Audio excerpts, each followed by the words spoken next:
ప్రభునందు ప్రియమైన దేవుని బిడ్డలకు ప్రభు పేరట శుభాభివందనాలు తెలియజేస్తున్నాము. నేను మీ బ్రెన్హాం. ఈరోజు ఒక అద్భుతమైన విషయాన్ని మీ ముందు పెట్టాలని వీడియో చేస్తూ ఉన్నాను. నేను 2024 జూలై 6-7 తేదీల్లో తెలుగు బాప్టిస్టు సంఘం వారు నిర్వహించిన రక్షణ సువార్త కూడికల కొరకు చెన్నై వెళ్ళడం జరిగింది. అక్కడ దేవుని మహాకృపను బట్టి ఆ 2 రోజుల మీటింగ్లో అనేక మంది దేవుని వాక్యాన్ని విని బలముగా బలపరచబడ్డారు. దేవుని వాక్యం చేత ఆశీర్వదించబడ్డారు. ఆ తర్వాత నేను తోమా సమాధి దర్శించాలని, యేసుక్రీస్తు శిష్యుడైనటువంటి తోమా గారి యొక్క సమాధిని దర్శించాలని నేను తోమా గారి సమాధి దగ్గరికి వెళ్ళడం జరిగింది. అయితే ప్రజెంటు తోమా గారి యొక్క బాడీ రోమ్ పట్టణం తీసుకెళ్ళడం జరిగింది, ఇటలీ తీసుకెళ్ళిపోవడం జరిగింది. ప్రజెంటు ఆయన చెన్నై వచ్చినప్పుడు క్రాంగనూరు అలాగే పాలమూరు అనే ప్రాంతంలో దేవుని వాక్యాన్ని చెప్పడానికి ఆయన పరిచర్య చేయడానికి వెళ్ళాడని తెలిసింది. తోమా గారు మన దేశం వచ్చినప్పుడు కొంతమంది బ్రాహ్మిన్స్ సూర్య నమస్కారం చేస్తూ ఉన్నారు సముద్రం దగ్గర.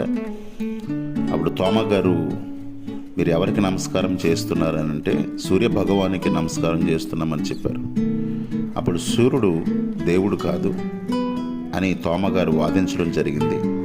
అటు తర్వాత వారు సూర్యుడు దేవుడు కాకపోతే మరి దేవుడు ఎవరని అడిగితే, అప్పుడు తోమా గారు చెప్పారు, సూర్యుడే గనక దేవుడైతే సముద్రంలో ఉన్న నీళ్లు దోసులతో తీయండి. అయితే మీరు ఎంత నీరు తీశారు అక్కడంత గొయ్యి పడాలి. ఆ నీళ్లు సూర్యుని వైపు పైకి వేయాలి. పైకి వేసే నీళ్లు అలాగే ఉంటే గనక నేను సూర్యుని దేవుడని నమ్ముతాను అని చెప్పాడు. అయితే బ్రాహ్మిన్స్ అందులో ఉన్నటువంటి కొన్ని నీళ్లు తీసి పైకేశారు. అయితే అందులో గొయ్యపడలేదు, పైకేసే నీళ్లు అలాగ నిలబడలేదు, కింద పడిపోయి. అప్పుడు తోమా గారు యేసుక్రీస్తు నామం పేరిట సముద్రంలో ఉన్న నీళ్లు దోసులతో తీసినప్పుడు గొయ్యపడింది. ఆ తర్వాత నీళ్లు పైకేసినప్పుడు పైనే ఉన్నాయి. కాబట్టి అప్పటి బ్రాహ్మణ్స్కి కొంతమందికి యేసుక్రీస్తుని గురించినటువంటి అవగాహన ఇప్పుడు కలవడం జరిగింది. ఆ సమయంలో తోమా గారిని ఎలాగ సంహరించాలా, తోమా గారిని ఏ విధంగా చంపేయాలని నిర్ణయం తీసుకున్నారు.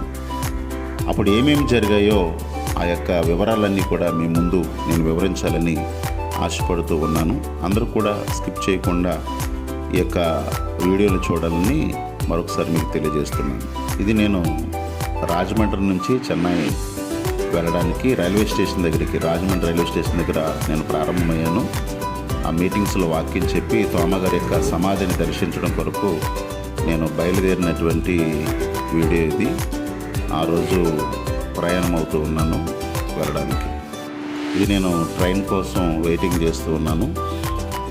భువనేశ్వర్ టు రామేశ్వరం ట్రైన్ మాకు, దానికోసం వెయిటింగ్ చేస్తూ ఉన్నాను.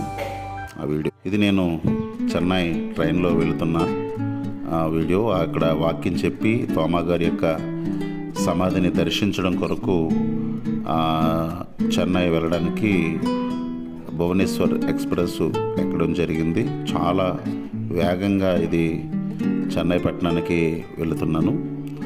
ఎందుకంటే నాకు దేవుని యొక్క శిష్యుడైనటువంటి తోమా గారి యొక్క సమాధిని చూపించాలని అందరికీ నేను ఎంతో ఆశతో ప్రయాణమై వెళుతున్నటువంటి వీడియో ఇది.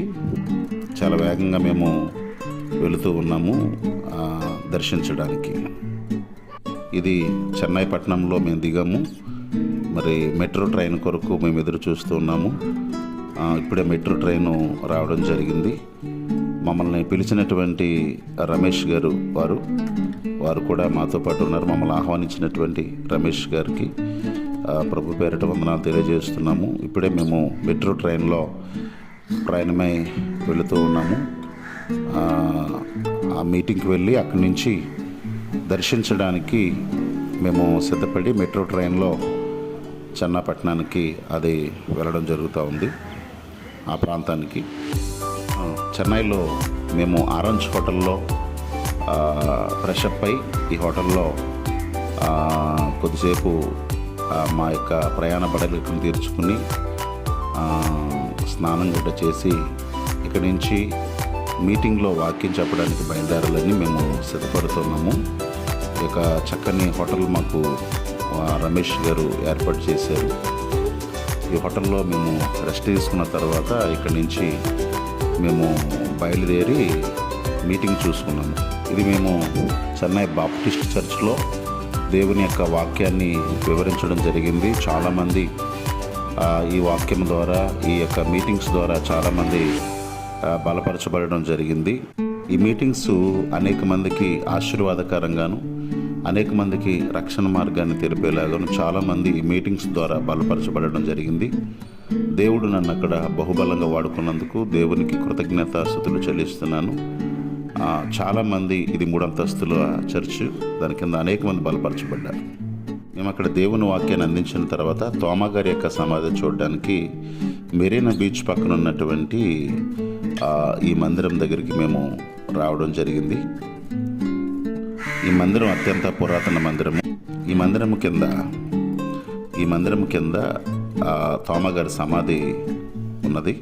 ప్రజెంటు ఈ మందిరంలో చాలా ఆరాధనలు జరుగుతూ ఉన్నాయి. తర్వాత ఒక వివాహం కూడా ఈ మందిరంలో మేము వెళుతున్న సమయంలో ఒక వివాహం జరుగుతూ ఉంది. అందుకే ఈ కార్లు ఇవన్నీ కూడా అక్కడ వచ్చి ఆగాయి. అయితే ఈ మందిరము పక్కనే ఎయిర్పోర్ట్ ఉంది. అందుకే విమానాలు కూడా ఈ మందిరం పైనుంచే వెళ్ళడం జరుగుతూ ఉన్నాయి. పక్కనే ఎయిర్పోర్ట్ ఉంది. ఇది ఆ తోమా గారి సమాధి లోపలికి వెళ్ళడానికి ద్వారం అన్నమాట. అందుకే the thumb of Saint Thomas museum and information centre అన్నమాట. అంటే తోమా గారి యొక్క ఇన్ఫర్మేషన్ అంతా ఈ మ్యూజియంలో ఉంది. ఇక్కడ తోమా గారి సమాధికి దారి అని బోర్డు ఇక్కడ దగ్గరగా ఒక 5-6 భాషల్లో ఇక్కడ రాయడం జరిగింది. అంటే ఇక్కడ చాలామంది ఇక్కడ రావడం జరిగింది కాబట్టి రకరకాల భాషల్లో సమాధి ఆలయం అని రాయడం జరిగింది. మేము వస్తున్న సమయంలో చాలామంది ఫారినర్స్ కూడా ఇక్కడికి రావడం జరిగింది. వారందరూ కూడా తోమా గారి సమాధి దర్శించడానికి. ఈయన ఆదాము గారు, ఈయన రమేష్ గారు. ఆదాము గారు లూథరన్ చర్చి వ్యవస్థాపకులు, ఈయన రమేష్ గారు బాప్టిస్ట్ చర్చి వ్యవస్థాపకులు.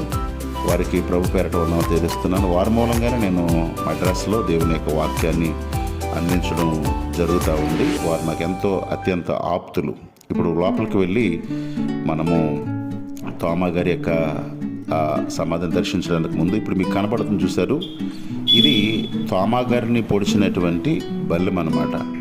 ఆ రోజు తోమా గారు ప్రార్థన చేసుకుంటూ ఉండగా వెనక నుండి వచ్చి ఆయన బల్లెంతో పడడం జరిగింది కొంతమంది క్రీస్తు విరోధులు. ఆ బల్లానికి సంబంధించిన కొంచెం ముక్క మాత్రమే మిగిలితే దాన్ని చాలా జాగ్రత్తగా ఆయన అప్పుడు గుచ్చుకున్న బ్లడ్ కూడా దానికి ఎండిపోయి ఉన్నది. దాన్ని ఎంతో పదిలంగా దాశారు ఈ మ్యూజియంలో. కాబట్టి ఇంకా మీకు దగ్గర నుంచి దాన్ని నేను చూపిస్తున్నాను, చూడండి ఒకసారి. అది ఆ బల్లెం ఎలాగుందో చూడండి ఒకసారి. చాలా దారుణంగా ఆయన్ని పడడం జరిగిందనమాట. ఆ కొన మాత్రమే మిగిలింది. దాన్ని ఇక్కడ చాలా జాగ్రత్తగా భద్రం చేయడం జరిగింది. ఒకసారి మీరు అందరూ కూడా చూడండి. ఇది తోమా గారి సమాధి కాలంలో, అంటే తోమా గారి యొక్క కాలంలో జరిగినటువంటి పరిస్థితులు. ఇక్కడ కూడా చూడండి, ఇది తోమా గారి కాలంలో ఆయన మద్రాసును పరిపాలించిన రాజుగారు అనమాట. ఆయన రాజుగారు. తర్వాత ఈ దొంగ గురించి మీకు కొన్ని విషయాలు నేను చెప్పాలి. ఆయన తోమా గారు, ఈ దొంగ రాజుగారి కాలంలో సముద్రంలో కొట్టుకుంటూ వచ్చింది. దీన్ని ఎవరు కూడా తీయలేకపోయారు. అయితే తోమా గారు రాజుగారికి పరిచయం అయ్యారన్నమాట. పరిచయం అయినప్పుడు తోమా గారు రాజుగారి పరిచయం అయ్యారు. పరిచయం అయితే యేసుక్రీస్తు నామములో దొంగను బయటకు లాగినప్పుడు ఆ దొంగ సముద్రం నుంచి బయటకు రావడం జరిగింది. బయటకు వచ్చిన తర్వాత దీన్ని ఏం చేశారంటే సెయింట్ థామస్ మౌంట్ ఏరియాలో ధ్వజస్తంభంగా దీన్ని ఏర్పాటు చేయడం జరిగింది. ఆ చరిత్రను తెలిపే ఒక బొమ్మ ఇక్కడ వేయడం జరిగిందనమాట. దీని చరిత్ర అది. ఇది తోమా కాలం నాటి గ్రీక్లో రాయబడినటువంటి ఫలకాలు అన్నీ కూడా. ఇది తోమా గారు కూర్చున్నటువంటి కుర్చీ అనమాట. ఆ రోజుల్లో ఆయన ఉపయోగించినటువంటి కుర్చీ ఇది. చాలా జాగ్రత్తగా చూడండి. అప్పటిది కూడా చాలా జాగ్రత్తగా భద్రపరిచారు. తోమా గారు ఇందులోనే స్వయంగా ఆయన కూర్చున్నారు. ఆయన కూర్చున్నది. ఈ తోమా గారు ఇలా ఉండేవారని ఒక ప్రతిమను ఇక్కడ పెట్టారు. తోమా గారి యొక్క రూపం ఇలా ఉంటుందని. ఇవి తోమా గారి కాలంలో ఉపయోగించినటువంటి శిలాఫలకాలు ఇవన్నీ కూడా. ఇదంతా మ్యూజియం అనమాట. ఇప్పుడు తోమా గారి సమాధి అండర్ గ్రౌండ్లో ఉంది. దాన్ని చూడడానికి వెళుతున్నాం. అండర్ గ్రౌండ్లో ఆయన యొక్క సమాధి ఉందన్నమాట. లోపలికి వెళ్ళాలి అంటే ఆ చర్చి కింద దాన్ని భద్రపరిచారు. దాని కిందకి వెళుతూ ఉన్నాము. ఇప్పుడు మీరు చూడొచ్చు అండర్ గ్రౌండ్లో, ఇంకా కిందకి అండర్ గ్రౌండ్లో అనమాట. అది లోపలికి వెళ్తూ ఉన్నాము. చూడండి జాగ్రత్తగా. ఇక్కడ చూడండి, ఆ రోజు తోమా గారు ప్రార్థన చేసుకుంటే వెనకాల నుండి ఒక వ్యక్తి బల్లంతో పొడిచే పరిస్థితిని ఇక్కడ మనందరికీ అర్థమయ్యేలాగా ఇక్కడ పెట్టడం జరిగింది. సమాధి దగ్గర ఆయన ఏ విధంగా పొడుస్తున్నారో చూడండి. అత్యంత కిరాతకంగా ఆయన పొడిచినప్పుడు 5 కిలోమీటర్లు నడుచుకుంటూ ఆయన వచ్చాడు. ఆయన ఎక్కడైతే నడుచుకుంటూ వచ్చాడో అదే ప్లేస్ అనమాట. ఇక్కడ ఆయన చనిపోయింది. ఇప్పుడు ఆయన సమాధి చూడడానికి వెళ్తున్నాం. ఇక్కడ వీడియో తీయలేదు. ఆయన సమాధి అయితే ఫోటో రూపంలో మాత్రం మీకు పెట్టడం జరుగుతూ ఉంది. ఇది తోమా గారి సమాధి. ఒకసారి మనం గమనిద్దాం. వీడియో తీయడం జరగలేదు. మీకు కనిపిస్తున్న ఫోటోయే తోమా గారి యొక్క సమాధి. దీన్ని చాలా నేను ఎవరు చూడకుండా తీయడం జరిగింది అక్కడ. ఎందుకనంటే తీయనివ్వట్లేదు వీడియో. అయితే ఇప్పుడు మీరు చూస్తున్నారే ఆ సమాధి ఆయనదే. దాని కింద మట్టి ఉందన్నమాట. ఆ మట్టిలోనే ఆయన పాతి పెట్టారు. దాన్ని ప్రజెంట్ సీల్ చేశారు. గతంలో మద్రాసుని పరిపాలించిన రాజుగారికి అనారోగ్యం వచ్చినప్పుడు అందులో కొంచెం మట్టి తీసి ఆయన మీద రాసినప్పుడు ఆయనకు స్వస్థత కలిగిందని అక్కడ చరిత్ర చెప్తూ ఉంటుంది. అందుకని దానికి సీల్ వేసేది ఆ మట్టి, ఎవరిని తీయనివ్వరు. ఆ తర్వాత మనం చూసినట్లయితే ఇప్పుడు ఈ ఫోటో చూస్తున్నారు కదా, ఆ పైన శిలువాకారంలో ఉన్నటువంటి సర్కిల్లో తోమా గారి యొక్క ఎముకను మాత్రం భద్రపరిచారు. ఒక చిన్న ఎముకను అందులో భద్రపరిచారనమాట. ఆ ఎముకను ఎవరిని ముట్టుకొనివ్వరు. మీకు కనిపిస్తున్నటువంటి ఆ శిలువ ఆకారంలో ఉన్న పైన సర్కిల్లో ఆయన ఎముకను మాత్రం భద్రపరిచారు. ఇదంతా మేము ఎవరికి కనిపించకుండా ఫోటోలు తీయడం జరిగింది. కాబట్టి దీని మీద మీ అభిప్రాయాలు, మీ కామెంట్స్ ఏమైనా ఉంటే కనుక మాకు తెలియచేయండి. తోమా గారి యొక్క చరిత్రను మీకు వివరించాలని ఆశతో ఈ వీడియో చేశాను. మీ అందరికీ నచ్చితే కనుక లైక్ చేసి కామెంట్ చేయాలని ప్రభు పేరిట మనం చేస్తూ ఉన్నాం. Thank you. ప్రభునందు